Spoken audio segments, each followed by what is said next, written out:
Mesdames et messieurs, c'est désormais officiel, la ville stratégique et minière de Bukavu, chef-lieu du sud de Kivu, vient désormais de tomber entre les mains des rebelles du M23 et du Rwanda. Oh oui, le monde entier est surpris, les Congolais sont surpris et dépassés par ce qui se passe au sein de leur pays. Ils ne comprennent plus rien, ils ne comprennent plus la situation de cette localité du sud de Kivu, ils ne savent plus à quel sens se vouer. Parce que incessamment, plus précisément, hier soir, on nous avait annoncé pourtant l'envoi des renforts des forces armées congolaises du côté de Bukavu pour essayer de maintenir la ville. Mais à notre grande surprise, ce matin du dimanche 16 février 2025, la ville de Bukavu a changé du coup comme un caméléon. Oh oui, on ne comprend pas.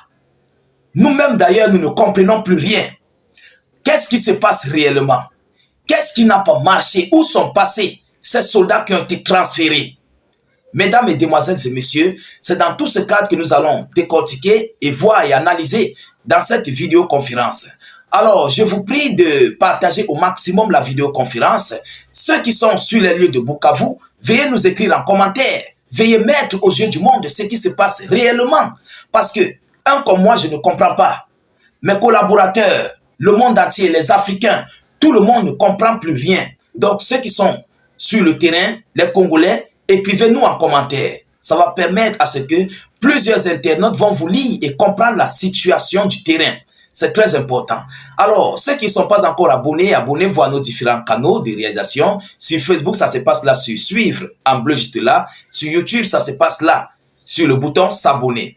Alors, allons-y donc dans les profondeurs. Selon les premières informations, l'entrée des rebelles du M23 ce matin du dimanche a été effectuée aux environs de 5h à 6h du matin. Oui, où ils ont même d'ailleurs été accueillis. Ils ont eu un accueil chaleureux de la population. Ils ont eu l'accueil vraiment acclamant de la population de cette ville de Bukavu. Et qui ont même d'ailleurs assisté en leur donnant de l'eau, de la nourriture pour ceux qui pouvaient, pour ceux qui en avaient. Et ont assisté à des petits communiqués des rebelles du général qui accompagnent les troupes sur le terrain, les troupes du M23. Alors, mesdames et demoiselles et messieurs, mais où est passé ce renfort? Selon les premières informations que nous avons reçues, le renfort qui a été envoyé a reçu l'ordre de faire un répit. Oui, on a demandé qu'il se retire immédiatement et sans condition de Bukavu. Voilà ici ce qui s'est passé. Ils ont reçu l'ordre de se retirer. Et c'est pourquoi vous avez vu, il n'y a pas eu de combat. Il n'y a pas eu une défensive pour cette ville de Bukavu. Et le reste même d'ailleurs des petits soldats des FARC qui restaient dans les lieux, les Wazalendo, ont été complètement trahis par les civils, le peuple de Bukavu, qui ont accueilli les rebelles du M23 et du Rwanda. C'est incroyable.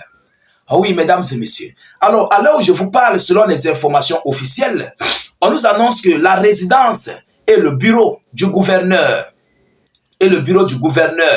sont désormais aux mains des rebelles du M23. La situation sur le terrain est en train d'être volatile. Et on ne comprend plus rien. Quant à nous, nous continuons de chercher ce qui s'est réellement passé. Alors, sur le terrain, on nous annonce que les Wazalendo ont envoyé au repos éternel un policier major.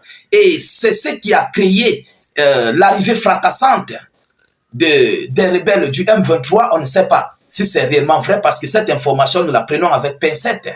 C'est ce qui a créé ici l'arrivée du M23 et du Rwanda sur cette ville de Bukavu. Je dis bien, c'est une information que nous prenons avec pincette.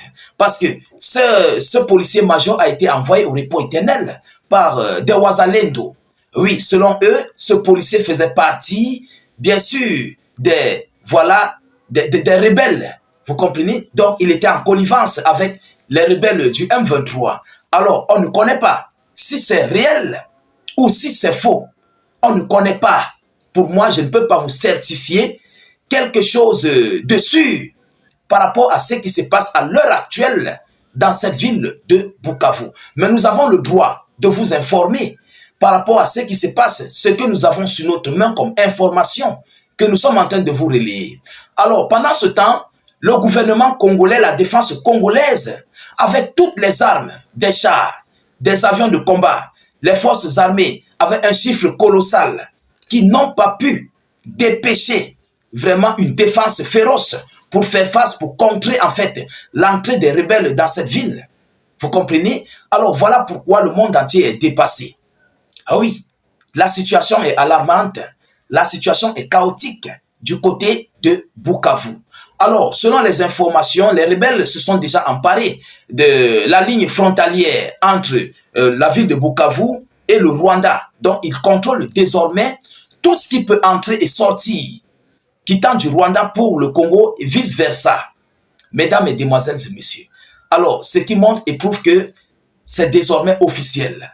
Les images même d'ailleurs circulent sur les médias qui font état, voilà, de la prise complète et totale. Donc, ce n'est même plus à discuter.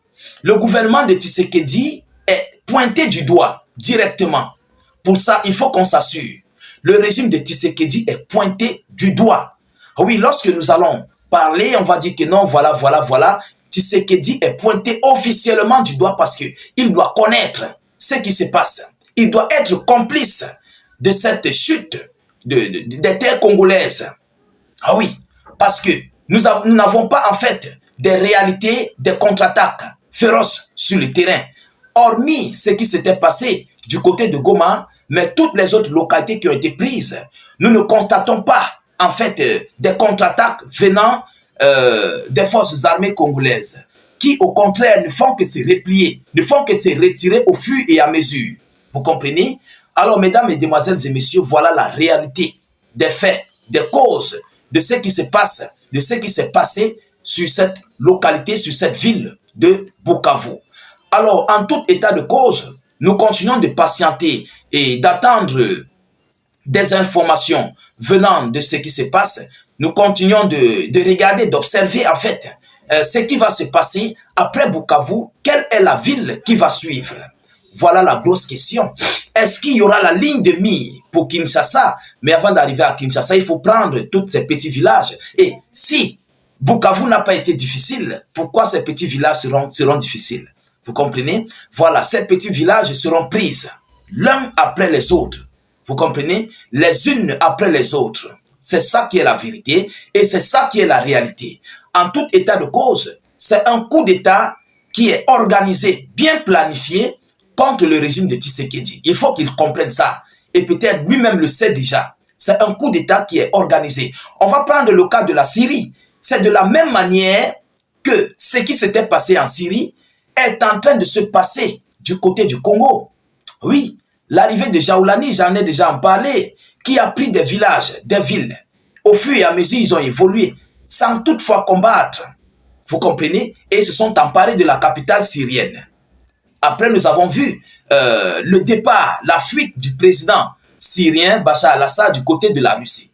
Et c'est ce qui va se passer, c'est ce qui risquerait de se produire encore pour la énième fois sur le sol congolais. Il faut que nous soyons prêts pour ça et c'est ce que le monde entier est en train d'observer. Alors, mesdames, mesdemoiselles et messieurs, nous continuons d'observer cette situation qui s'en découlera dans les prochaines heures. Nous n'allons pas manquer d'ailleurs de vous tenir informés de la suite de cette actualité très chaude et brûlante qui a surpris le monde, qui dépasse le monde, qui dépasse même les Congolais. Je vous reviens tout à l'heure pour une prochaine série d'actualités, mais continuez de partager la vidéoconférence au maximum. Mettez-la partout à travers le monde. Rassurez-vous de vous abonner à nos différents canaux de réalisation. À tout à l'heure pour une prochaine série d'actualités. Ciao, ciao.